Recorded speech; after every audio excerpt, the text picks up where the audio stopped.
Hôm trước chúng ta đã có được thành quả của phần app 3 như thế này. Bạn nào chưa xem thì bấm vào link ở góc phải màn hình để xem lại nhé. Hôm nay mình sẽ tiếp tục clone phần header, kết quả cuối cùng nó sẽ trông như thế này.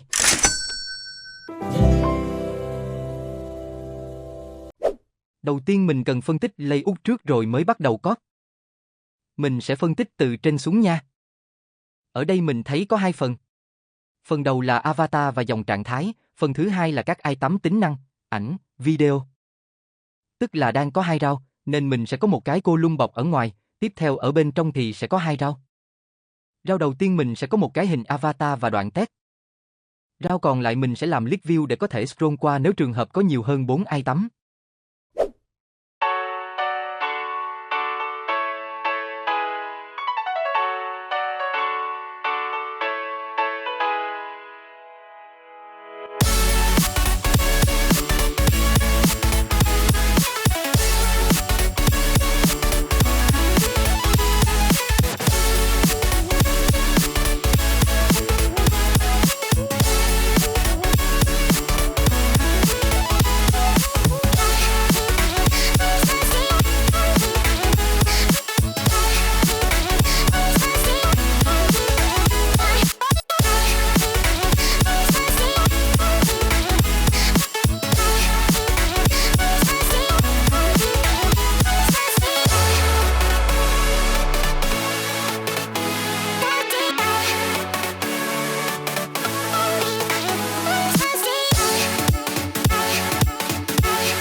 Invincible.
Đừng quên cho mình xin một like và một like. Xin lỗi, một like và một share và nhấn nút đăng ký kênh để ủng hộ mình nha.